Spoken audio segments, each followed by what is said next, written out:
Assalamualaikum warahmatullahi wabarakatuh. Alhamdulillah. Summa alhamdulillahi alladhi nahmaduhu wa nasta'inuhu wa nastaghfiruh. Wa nusalli wa nusallim ala habibina wa sayyidina Muhammad al-Mustafa wa ala alihi wa sahbihi ajma'in. أما بعد فإن أصدق الحديث كتاب الله وخير الهدى هدى محمد صلى الله وشر الأمور محدثاتها وكل محدثة بدعة وكل بدعة ضلالة وكل ضلالة في النار سبحانك لا علم لنا إلا ما علمتنا إنك أنت العليم الحكيم رب اشرح لنا صدورنا ويسر لنا أمورنا ولا تعسر علينا واحلل عقدة من لساننا yafqahu qaulana. Tuan-tuan muslimin dan muslimat yang dirahmati Allah, pertama-tamanya kita panjatkan syukur kepada Allah Subhanahu wa taala kerana dengan limpah taufik hidayah Allah Subhanahu wa taala pada malam ini kita dapat sama-sama hadir ke rumah Allah ini, salat berjemaah, dan seterusnya kita duduk di dalam majlis kuliah tafsir. Malam ini kita sambung kuliah tafsir membicarakan surah Al-Anfal. Kita berada pada muka surat 179, yaitu pada ayat yang ke-17. Setelah dalam kuliah yang terdahulu, kita berhenti pada ayat yang ke-16. Jadi, kita masih lagi berada di penghujung bulan Rejab. Kan masuk Syaban. Syaban dah? Jadi kita telah berlalu satu bulan haram di antara 4 bulan haram yang Allah tetapkan pada hari di mana Allah menciptakan 12 bulan. Maka bulan Rajab telah berlalu dan kita berada pada bulan Syaban. Pejam celek Ramadan akan menjelma lagi. Mudah-mudahan kita berkesempatan untuk menjadi tetamu Ramadan pada tahun ini, insya-Allah.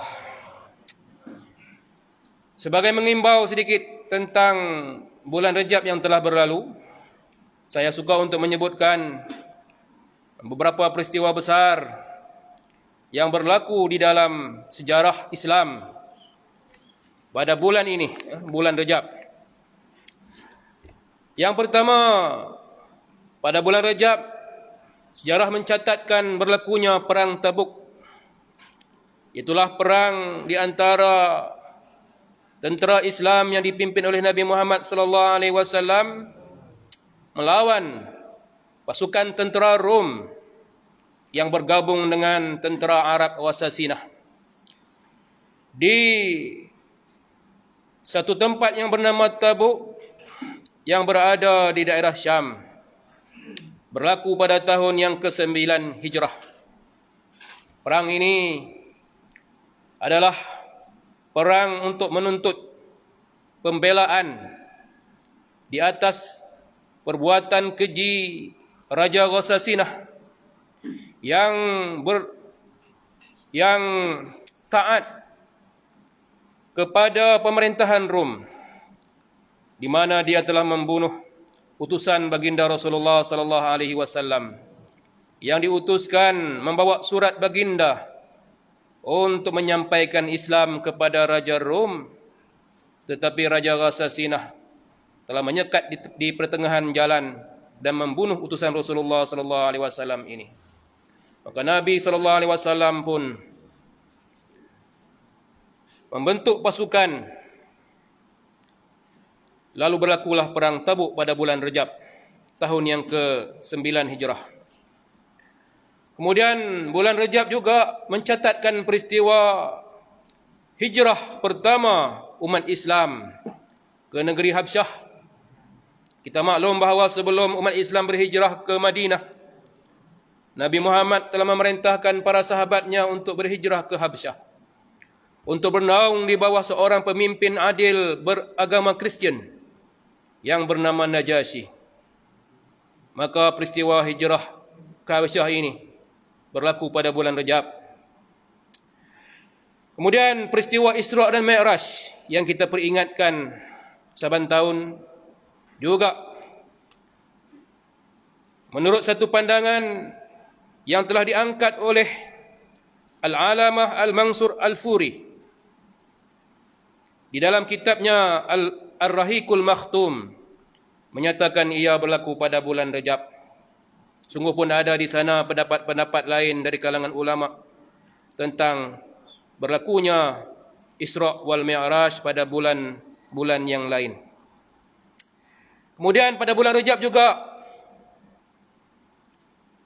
Allah telah memberi kemenangan kepada Islam dengan terbukanya Damsyik, satu kota bersejarah yang pada mulanya dikuasai oleh pemerintahan Romawi.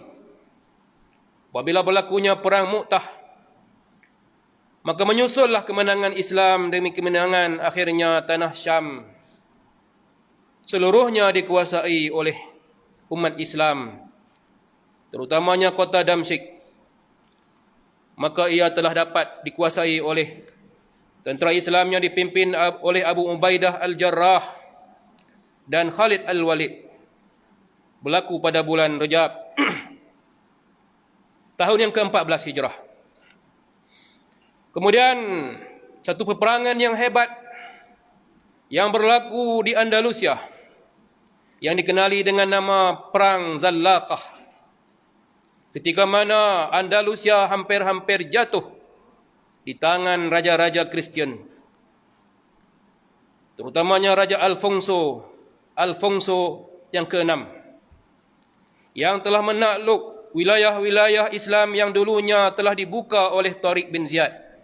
Satu demi satu wilayah Islam di Andalusia terancam. Maka raja-raja Andalusia yang ketika itu berpecah belah, masing-masing memiliki wilayah sendiri dan mengangkat dirinya sebagai raja. Tidak ada jalan lain untuk menyelamatkan tanah Islam ini daripada dikuasai oleh Kristian.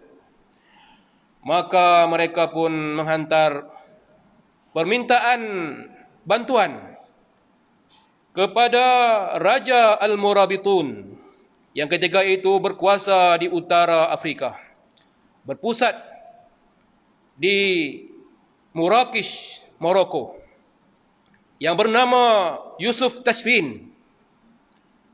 Yusuf Tashfin dengan rasa tanggungjawabnya untuk membela tanah Islam, akhirnya menghantar pasukan jihad menjemberangi lautan Gibraltar, Selat Gibraltar, lalu membantu untuk mengalahkan Alfonso yang ke-6 ini, yang sedang bercita-cita untuk menguasai tanah Andalusia. Hari ini Andalusia menjadi negara Spain dan Portugal, tapi bukan lagi milik umat Islam. Malahan dia telah menjadi kepunyaan umat Kristian kerana telah jatuh ke tangan mereka. Namun Yusuf Tashfin pada tahun 479 Hijrah telah menghantar pasukan jihadnya dan berlakulah perang hebat yang dinamakan Zallaqah. Perang yang mencatatkan kemenangan gilang gemilang Islam, yang telah berjaya menewaskan Alfonso dan membunuhnya, menamatkan angan-angan dan cita-cita mereka untuk waktu itu untuk menakluki Andalusia.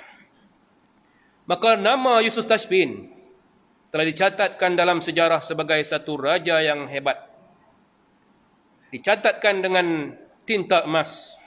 Satu orang raja daripada kabilah Al-Lamtuni yang menghuni kawasan Morocco, dan akhirnya membentuk kerajaan Al-Murabitun yang menguasai Andalusia yang bertahan untuk 100 tahun berikutnya sebelum Andalusia kemudiannya kembali jatuh ke tangan orang-orang Kristian dan akhirnya lenyaplah Daulah Andalusia. Perang ini berlaku pada bulan Rejab. Kemudian perang yang berlaku pada bulan Rejab juga adalah perang pembebasan Salahuddin Al-Ayyubi yang kembali merebut tanah Al-Quds yang telah dikuasai oleh tentera salib sebelumnya. Dahulunya pada zaman Umar Al-Khattab menjadi khalifah, Baitul Maqdis telah berjaya dibebaskan oleh tentera Islam di bawah pemerintahan Umar Al-Khattab. Namun sejarah mencatatkan bahawa di dalam episod kemudiannya, setelah berlalunya ratusan tahun, Islam berkuasa, tentera salib pun menguasainya. Maka berkuasalah tentera salib di tanah di tanah Palestin, menguasai Baitul Maqdis. Kita ada tengok filem yang orang barat buat, filem apa itu? Heaven, Kingdom of Heaven. Menceritakan bagaimana tentera salib berkuasa di Palestin, berlawan dengan Salahuddin Al-Ayyubi. Maka pada tahun 583 Hijrah bulan Rejab, Salahuddin Al-Ayyubi berjaya membebaskan Palestin. Setelah 83 tahun tentera salib berkuasa di sana, akhirnya kembali Baitul Maqdis ke tangan umat Islam.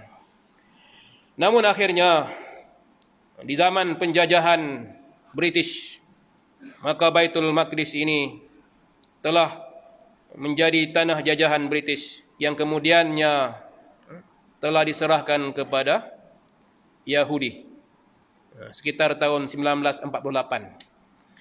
Dan kita berkeyakinan bahawa kelak Baitul Maqdis akan kembali dibebaskan. Dan itulah janji Allah Subhanahu wa taala kepada umat Islam, bahawa umat Islam akan berkuasa pada akhir zaman. Tuan-tuan muslimin dan muslimat yang dirahmati Allah, kita lanjutkan perbincangan kita mengenai surah Al-Anfal. Dalam kuliah yang terdahulu kita telah membacakan ayat yang ke-16 yang mana Allah mengancam bahawa sesiapa yang lari daripada medan perang, maka balasannya adalah neraka Jahannam. Namun Allah memberi keringanan. Untuk lari daripada medan perang ini boleh dalam dua keadaan yang disebutkan dalam ayat yang ke-16 dahulu. Kata Allah, mutaharrifan liqitalin, lari kerana nak menyusun semula strategi peperangan. Dah kalah dalam perang, lari untuk susun balik barisan perjuangan. Maka lari untuk itu tidak dianggap sebagai lari daripada medan perang yang merupakan dosa besar. Sab'ul mubiqat, 7 di antara dosa besar ni, salah satunya lari dari medan perang. Yang kedua, Allah beri pengecualian lari kepada satu fi'ah, kumpulan yang lain. Kumpulan umat Islam yang lain, dia lari. Maka lari tersebut tidak dianggap sebagai lari daripada medan perang yang dicela dan dihukumkan sebagai dosa besar. Dan kita telah sebutkan beberapa contoh di dalam sejarah. Dalam perang Mu'tah, Khalid Al-Walid pada mulanya dituduh lari daripada medan perang kerana tentera Islam berjumlah 3,000 lawan 100,000.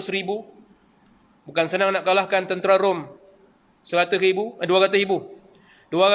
lawan 3,000 tentera. Bayangkan. Tetapi Khalid Al-Walid yang mengambil bendera pimpinan setelah terkorbannya Zaid bin Harisah, terkorbannya Ja'far bin Abi Talib, terkorbannya Abdullah bin Rawahah, pimpinan-pimpinan yang Rasulullah angkat, maka Khalid Al-Walid mengambil alih pimpinan dan dia telah membawa balik pasukan tentera muslimin dalam keadaan terhormat, dalam keadaan tidak dikejar oleh musuh, dalam keadaan musuh menyangka bahawa tentera Islam tidak lari, dan mereka terpingah-pingah. Rupa-rupanya tentera Islam dah balik ke kota Madinah.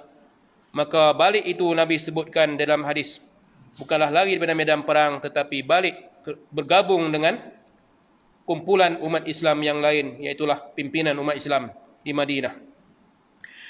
Dalam kuliah yang terdahulu juga kita sebutkan satu contoh bagaimana dalam perang jambatan yang berlaku pada 23 Sya'ban tahun yang ke-13 Hijrah. Itulah pada masa zaman pemerintahan Umar Al-Khattab sebagai Amirul Mukminin. Perang jambatan, perang di antara tentera Islam yang dipimpin oleh Abu Ubaid As-Saqafi. Abu Ubaid bin Urwah As-Saqafi. Urwah As-Saqafi ini sahabat Nabi. Abu Ubaid juga sahabat Nabi. Bapaknya Urwah, Nabi Muhammad sallallahu alaihi wasallam pernah sebutkan dalam hadis tentang bapa Abu Ubaid. Sesungguhnya dia kata bapa Urwah bin Mas'ud As-Saqafi, dia adalah seperti Ali Yasin yang mana mengajak kaumnya kepada Islam, lalu kaumnya membunuhnya. Dalam surah Yasin kita baca, wa jaa'a min aqsal madinati rajulun yas'a. Kisah satu orang lelaki yang bukan Nabi, tapi dia mengajak kaumnya supaya ikut Nabi, tapi kaumnya bunuh dia. Maka Urwah bin Mas'ud, apabila dia masuk Islam, dia beritahu Nabi, saya nak balik ke Taif dan dakwah kaum saya di Taif masuk Islam. Tetapi penduduk Taif membunuhnya. Padahal Urwah bin Mas'ud As-Saqafi adalah orang yang paling disayangi oleh penduduk Taif. Namun kerana Islam yang dibawanya, dia dibunuh. Anaknya bernama Abu Ubaid. Pada zaman Umar Al-Khattab, Umar mentaklifkannya untuk memimpin pasukan untuk melanjutkan pembukaan wilayah-wilayah Parsi, yang ketika itu merupakan salah satu di antara dua kerajaan besar di timur dan barat. Di timur Parsi, di barat Rom.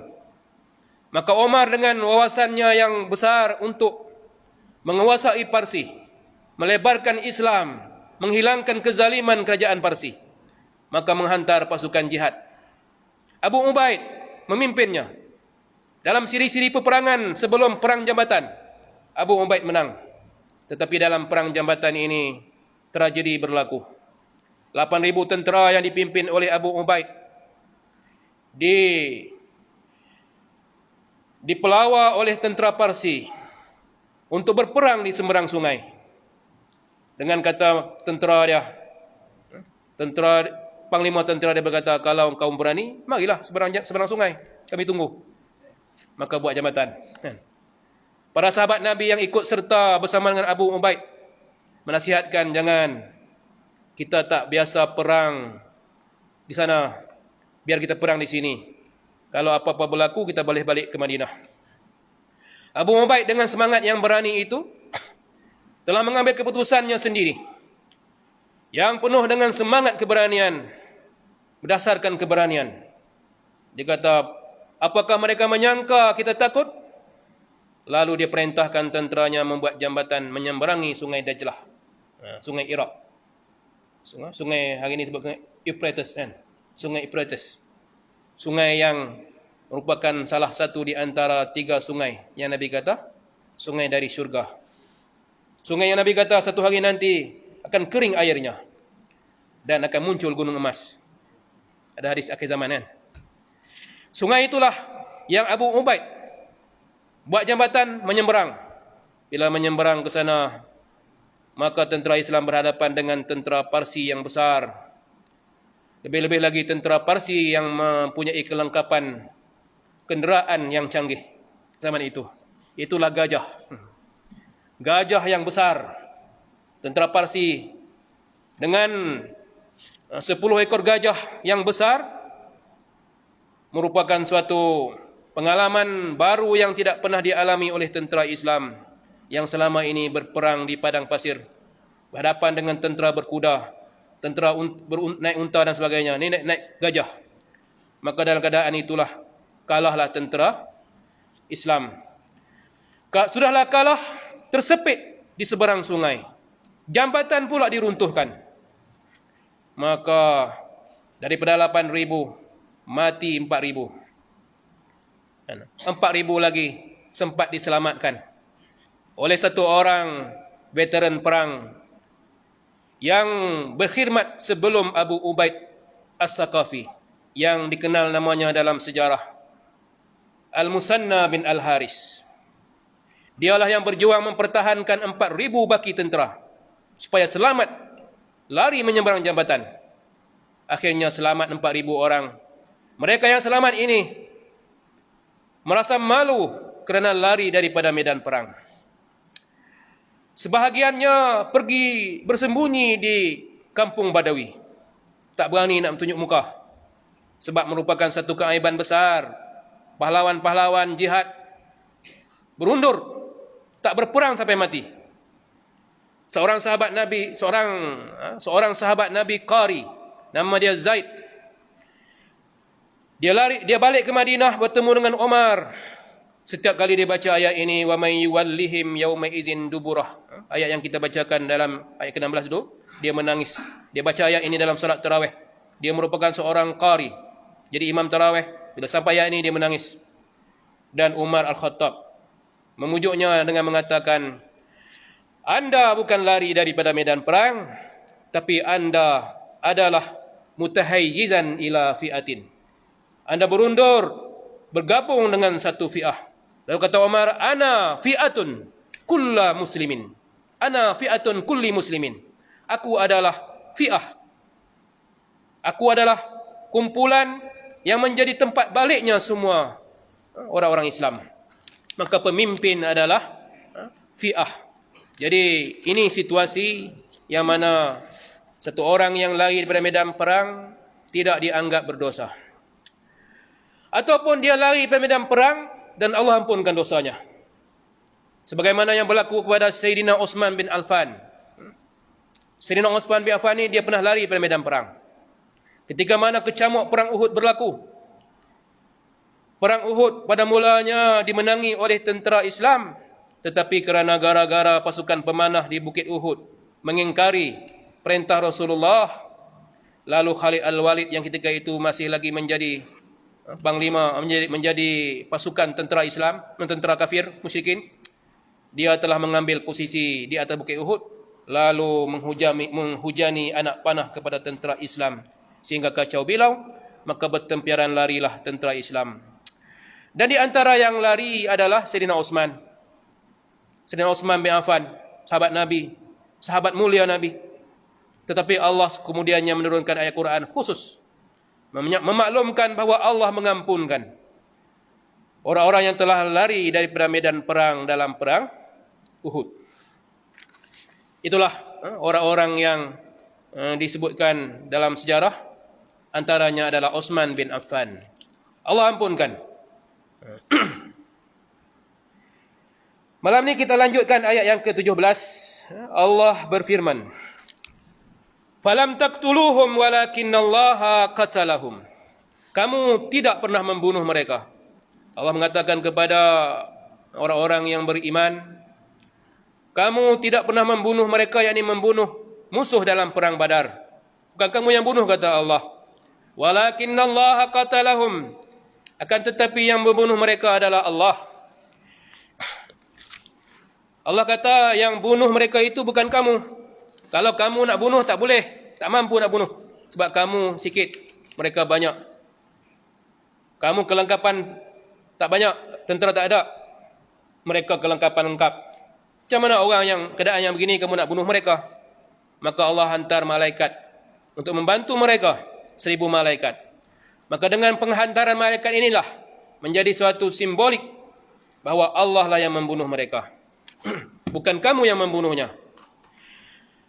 Allah menurunkan ayat ini kerana di kalangan sahabat Nabi dalam perang Badar ini, apabila kemenangan berpihak kepada tentera Islam, Maka di kalangan sahabat Nabi, ada yang datang bertemu dengan Nabi lalu berkata, "Ana qataltu fulan." Aku telah membunuh si fulan, dia kata. Mari yang lain pula, "Ana qataltu si fulan. Ana qataltu fulan." Jadi mereka semua pakat beritahu, "Saya dah bunuh orang tu. Saya bunuh orang ni." Jadi yang kena bunuh dalam perang Badar ni pimpinan Quraisy. Sebab yang ikut serta dalam perang Badar ni bukan calang-calang orang. Sampai Nabi kata, bila Nabi dapat maklumat siapa yang ikut serta dalam perang Badar ni, maka diberitahu yang ikut sertanya Umayyah bin Khalaf, yang ikut sertanya Abdullah bin Mu'ais, Al-Haris bin An-Nadar. Ini pimpinan-pimpinan besar Quraisy. Nabi kata, Makkah telah mengeluarkan semua pimpinan dia. Jadi pimpinan-pimpinan besar Quraisy ini ikut serta dalam perang Badar. Maka ramai yang dibunuh dan ramai pula yang ditawan. 70 orang dibunuh, 70 orang ditawan. Maka para sahabat Nabi yang telah dapat membunuh pimpinan Quraisy ini dengan bangganya datang jumpa Nabi, "Saya ada bunuh orang ni. Saya ada bunuh orang ni." Maka Allah turunkan ayat ini. "Falam taqtuluhum walakinallaha qatalahum." Kata Allah, kamu tak bunuh mereka, tapi Allah yang bunuh mereka. Kemudian Allah kata, "Wa ma ramaita iz ramaita." Dan tidaklah kamu melemparkan ketika mana kamu melemparkan. Ini ditujukan kepada Nabi Muhammad sallallahu alaihi wasallam. Kerana dalam perang Badar ini Nabi sallallahu alaihi wasallam telah mengambil segenggam batu kerikil, atau dalam riwayat yang lain disebutkan segenggam pasir. Maka Nabi pun membaca ayat syahatil wujuh, lalu Nabi melemparkan ke sebelah kiri, sebelah kanan dan ke sebelah depan. Maka tidak ada satu orang pun daripada tentera musyrikin, melainkan pasir yang Nabi lemparkan tadi masuk ke dalam mata mereka dan juga ke dalam halkum mereka. Tiba-tiba aja rasa nak batuk. Mata pula rasa pedih. Pasir yang Nabi lempar tu masuk ke dalam mata-mata mereka. Maka Allah turunkan ayat ini untuk memberitahu Nabi, bukan kau yang melemparkannya ketika mana engkau lempar, tapi Allah yang melempar. Walakinallaha rama, Allah yang lempar. Ada orang beritahu, siapa nak memanah baca ayat ni kan. Tepat lah. Siapa nak panah baca wa ma ramaita iz ramaita walakinallaha rama. Ini bukan hadis. Ini dipraktiskan oleh orang-orang tertentu dan dia kata ini mujarab. Kita sebut dalam amalan sebagai mujarrabat. Mujarrabat ni tak ada hadis. Sebab tu ada buku mujarrabat kan. Pernah baca buku mujarrabat? Tapi kena pilih lah. Dalam buku mujarrabat ini ada yang tidak boleh diamalkan, ada yang tak boleh dipercayai, ada yang kalau kita percaya dia boleh membawa kepada syirik. Sebab mujarrabat ni dia dipetik daripada kitab sebelumnya, kitab Tajul Muluk Al-Murassa'. Dalam kitab Tajul Muluk ni ada mujarrabat yang berbagai kan. Mujarrabat yang berbagai. Sebahagian daripadanya boleh diamalkan, sebahagiannya jangan. Antaranya saya pernah baca dulu dalam kitab Tajul Muluk Al-Murassa'. Siapa ada kitab tu kan? Kitab Jawi. Pernah nampak? Tajul Muluk, nama sedap, Tajul Muluk Al-Murassa'. Sebuah kitab yang tidak bernama. Kitab yang pengarangnya tak ada. Antaranya siapa yang pergi memancing, menjala ikan, dia bagi satu isim. Isim ni lah yang bahaya ni. Ada orang gila isim kerana mengamalkan isim. Orang sebut gila isim sebab dia mengamalkan amalan-amalan tertentu yang berbentuk isim. Boleh membawa kepada kegilaan katanya. Dia bagi isim tu merupakan formasi huruf. Huruf dia alif, gitulah, alif, ain, ba, sok gitulah. Baca tu masa nak menjala, ikan akan dapat dalam jala. Ini ada dalam kitab Tajul Muluk Al-Murassa. Selain daripada itu adalah ramalan-ramalan bintang, ramalan nasib, ramalan tapak tangan, urat-urat janggut dan sebagainya. Tengok mata orang ni, tengok janggut orang ni macam ni panggil macam ni. Ini semua tidak dibenarkan oleh Islam dan dimasukkan dalam kitab ini. Maka sebab itulah kita kena pilih antara permata dengan batu. Antara kaca dengan permata, kena pilih. Jangan pakai sauk semua. Maka ada orang memberitahu mujarrabat, satu benda yang dipraktiskan dan berkesan. Baca ayat ni masa nak memanah, panahan jadi tepat lah. Bukan panas jala semualah kan. Masa nak lemparkan bola bowling pun boleh kau kan. Nak lemparkan bola bowling kena tepat. Mungkin boleh boleh difahami dalam pelbagai sudut yang lain. Selain daripada mujarrabat, kita ada waridat. Waridat ni yang Nabi ajar. Siapa yang baca sekian-sekian, dia selamat daripada gigitan binatang berbisa. Siapa yang baca bismillahillazi la yadurru ma'asmihi syai'un fil ardi wala fis sama' wa sami'un alim. Ini hadis Nabi. Pagi dan petang dia selamat daripada gigitan binatang berbisa. Jadi yang waridat tak ragu. Yang mujarrabat kena pilih. Kena tapis mana yang elok dan mana yang tak elok. Jadi jangan kita amalkan sendiri tanpa merujuk kepada ahlinya. Termasuk dalam mujarrabat adalah ilmu-ilmu dalam mimpi. Siapa yang dapat ilmu mimpi, jangan pegang petua orang lama-lama dulu yang kata jangan khabar orang, jangan beritahu orang ilmu mimpi. Nanti tak mujarab. Ilmu dalam mimpi kena beritahu orang. Supaya orang boleh tahu, terutamanya kepada orang alim. Supaya dia tahu yang kau amalkan ni betul ke tidak. Ada orang mengira mimpi beritahu, ini baca ni jadi gini-gini ni. Kena bentangkan pada satu orang alim, ayat ni betul ke tidak? Sebab ada orang beritahu saya, ilmu dalam mimpi ni jangan beritahu orang. Simpan untuk diri sendiri saja. Kalau beritahu orang, tak mujarab. Tak, betul, pernah? Kan? Saya pernah dengar sebab mak saya beritahu kan. Mak saya ada satu ilmu dalam mimpi. Dia dapat ilmu membuang sampah dari mata. Saya beritahu tuan-tuan kan. Ilmu buang sampah dari mata. Kalau sampah dari mata tak keluar. Ada satu orang syekh dalam mimpi. Dia sebut Haji Din. Mari kat dia kata, wahai cucu, ini Datuk nak beri ilmu. Kalau sampah masuk mata, bacalah. Hayhat lima tu'adun. Pada mulanya mak saya tak nak beritahu. Saya kata, mak beritahu saya apa yang mak dapat dalam mimpi tu. Boleh jadi syaitan menipu kan.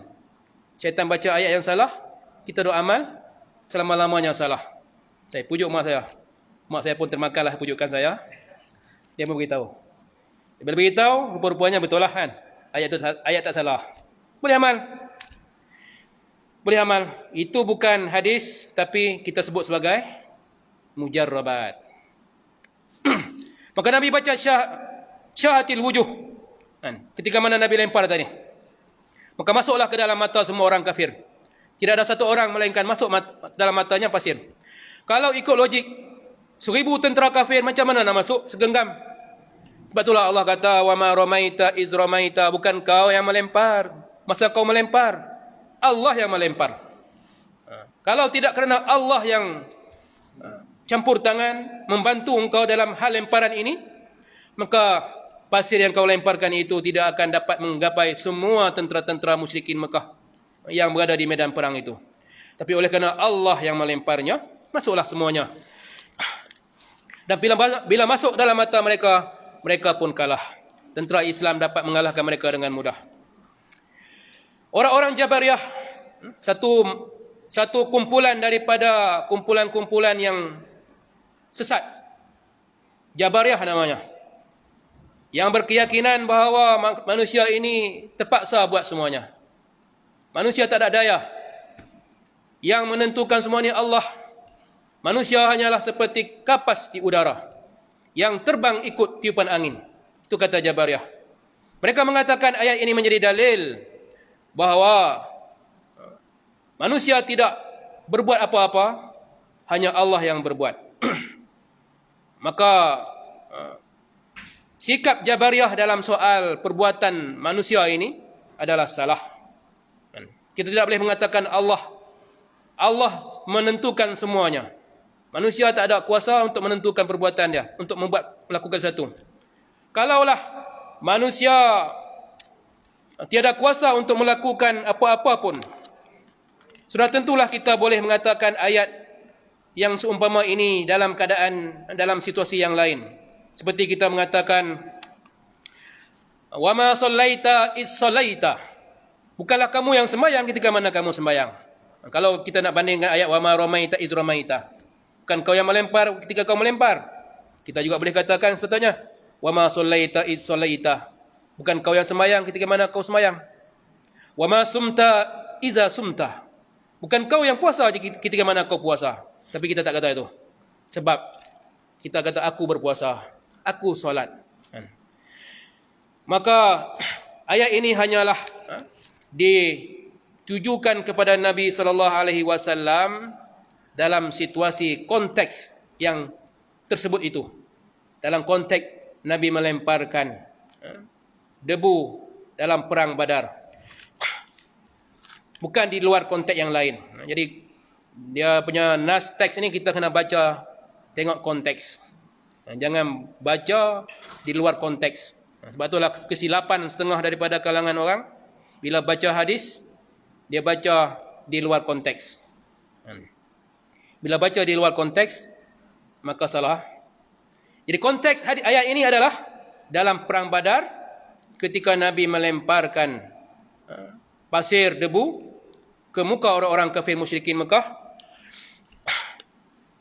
maka Allah menyatakan bahawa Allah lah yang membantu untuk menyampaikan pasir debu itu ke mata-mata mereka dan ke dalam halkum-halkum mereka.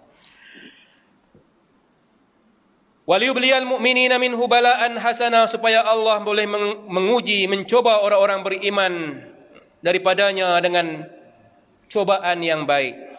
Innallaha sami'un alim, sesungguhnya Allah Maha mendengar lagi Maha mengetahui. Jadi dalam perang Badar ini Allah beri cobaan kepada orang mukmin dengan cobaan balaan hasanah, bala yang elok. Bala yang elok ni menang dalam perang Badar. Menang melawan tentera musyrikin itu bala. Bala yang elok. Ada bala yang tak elok kan. Jadi sebenarnya miskin itu bala, kaya itu bala. Sihat itu bala, sakit itu bala. Kalau sakit itu bala yang tak elok. Kalau sihat pula balaan hasanah. Jadi semua itu bergantung kepada kita. Bagaimana kita menangani bala Allah. Allah beri bala yang buruk. Bagaimana kita menangani bala Allah yang buruk ini. Allah beri bala yang elok. Bagaimana kita menangani bala yang elok ini. Nabi SAW menyebutkan dalam hadis, ajaban li amril mu'min. Sungguh heran, kata Nabi, urusan orang beriman. Apabila dia mendapat nikmat, dia bersyukur. Apabila dia mendapat nikmah, bala bencana, dia bersabar. Jadi ini tidak ada pada orang lain, kata Nabi, melainkan ada pada orang beriman. Jadi bila mendapat bala-bala yang elok, sikap kita adalah bersyukur kepada Allah. Kata Allah, perang Badar ini Allah nak beri bala yang elok kepada orang beriman. Nak tengok mereka bersyukur ke tidak? Innallaha sami'un alim, Allah Maha mendengar apa yang mereka doakan, apa yang kamu doakan wahai Muhammad dalam perang Badar ini, kamu minta tolong, Allah dengar. Zalikum wa annallaha muhinu kaidil kafirin. Demikianlah kata Allah, sungguhnya Allah menghinakan tipu daya orang kafir. Muhin artinya melemahkan, menghinakan, merendahkan. Jadi dalam ayat yang lain Allah berkata, wahnan ala wahnin wa fisalu. Seorang ibu itu mengandung anaknya wahnan ala wahnin, lemah di atas lemah. Jadi muhin artinya Allah melemahkan tipu daya orang kafir. Ayat ini boleh dibaca dengan 3 bentuk qiraat yang muktabar. Ada yang baca muwahhinu kaidi, muwahhinu kaidal kafirin. Wa annallaha muwahhinu kaidal kafirin. Dan sungguhnya Allah itu melemahkan tipu daya orang-orang kafir. Ini bacaan Nafi' dan Ibnu Katsir dan Abu Amru. Dia baca muwahhinu kaidal kafirin. Kalau kita dengar orang bacanya itu betul. Betul lah, kita jangan menghukumkan orang baca salah sebelum kita tahu. Bila dengar orang tu baca, salah baris ni kan. Jadi kita pun hukum dia salah. Kita kena pause sebentar. Cari maklumat dulu kan. Cari maklumat, kaji dulu. Betulkah dia salah ataupun aku yang salah, aku yang tak tahu. Sebab Quran ni dia ada qiraat yang berbeza. Ada 7 qiraat yang muktabar, yang mana bila dibaca dengan mana-mana bentuk qiraat ini tak salah. Dalam Fatihah pun ada kan. Kalau orang baca siratal ladzina an'amta 'alaihim ghairil maghdubi 'alaihim waladdallin kan. Tak salah. Kalau dia baca hum, kita jangan him saja kan. Kalau lain daripada aku, salah belakang. Ini sikap yang tidak betul lah. Kerana orang yang lain daripada kita itu tak semestinya dia salah. Mungkin dia berpegang dengan yang lain. Qiraat yang kedua yang kita baca tadi, muhinu kaidil kafirin. Ini qiraat Hafsin bin Asim. Yang kita dah baca.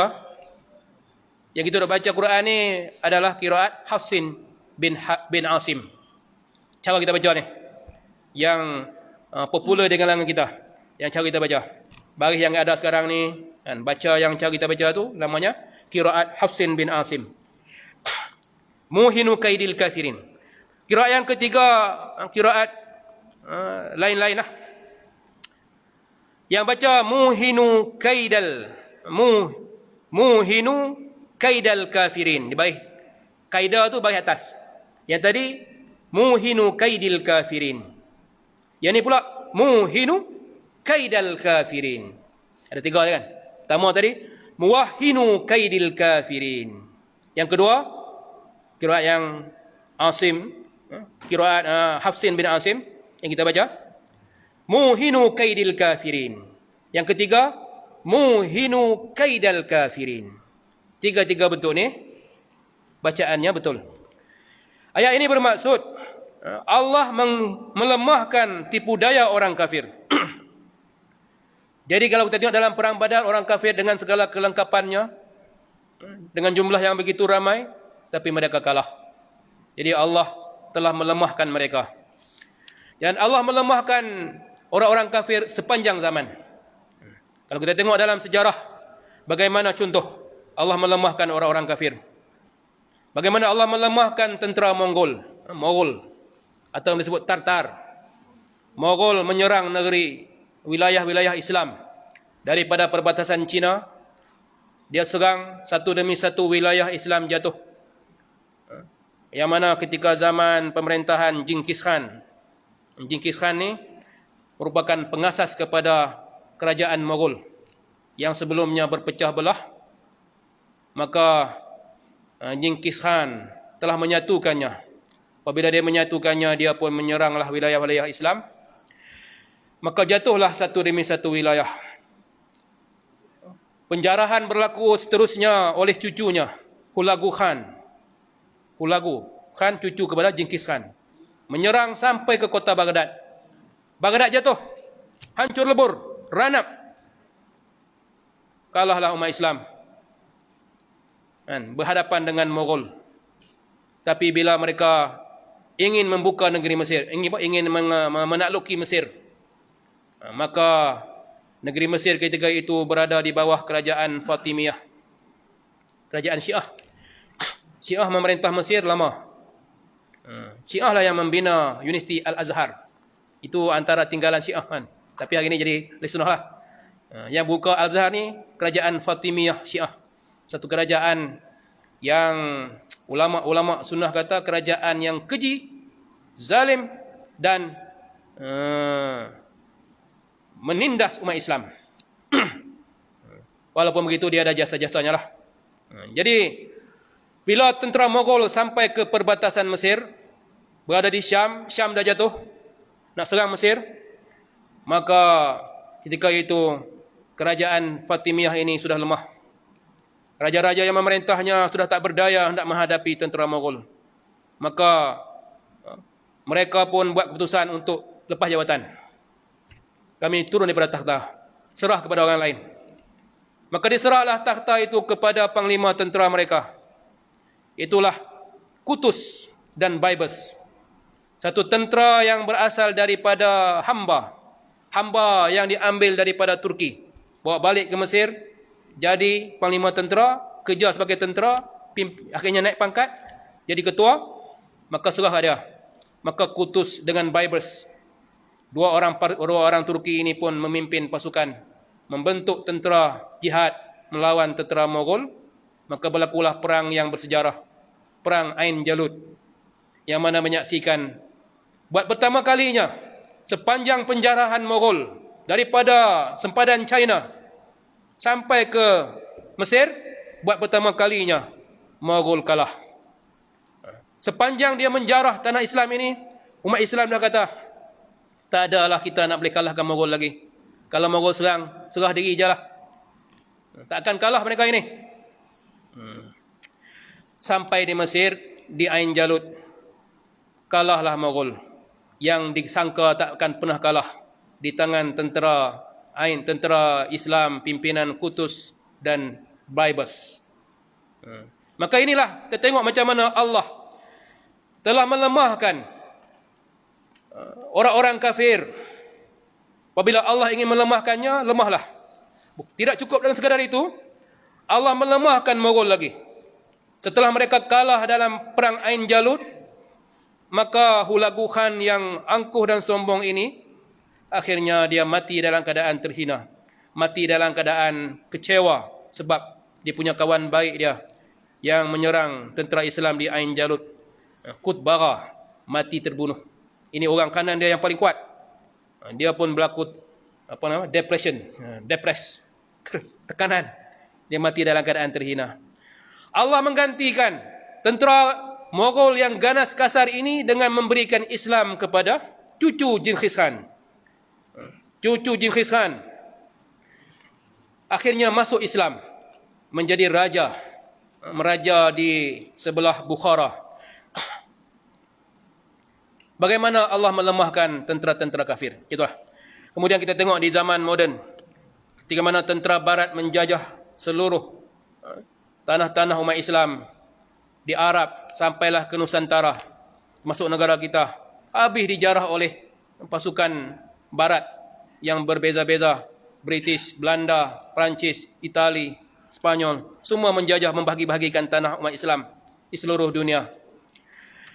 Termasuklah di negeri Arab sekalipun habis dijarah. Tetapi sepanjang mereka menjarah, mereka tak berjaya hendak menukarkan satu negeri pun menjadi negeri Kristian. Padahal mereka memerintah lama. Negara kita sendiri 500 tahun berada di bawah penjajahan barat. Tapi negeri kita setelah bebas dari penjajahan, bangkit sebagai negeri umat Islam juga. Tidak bertukar menjadi negeri orang kafir. Jadi kisah sejarah ini menjelaskan makna ayat Allah Ta'ala yang kita bacakan pada malam ini, yang berbunyi zalikum wa annallaha muhinu kaidil kafirin. Demikianlah Allah menghinakan, melemahkan tipu daya orang-orang kafir. Jadi kita berkeyakinan bahawa umat Islam akan tetap mendominasi umat manusia, mendominasi zaman, sampailah kemenangan yang dijanjikan Tuhan berlaku pada akhir zaman nanti, insya-Allah. Biqadri hadza wa astaghfirullahal azim. Wassalamualaikum warahmatullahi wabarakatuh. Bismillahirrahmanirrahim. Allahumma alimna ya Allah ma yanfa'una wanfa'na ma 'allamtana. Allahumma faqihna fid din wa 'allimna at-ta'wil. Wa sallallahu ala Muhammad walhamdulillahi rabbil alamin.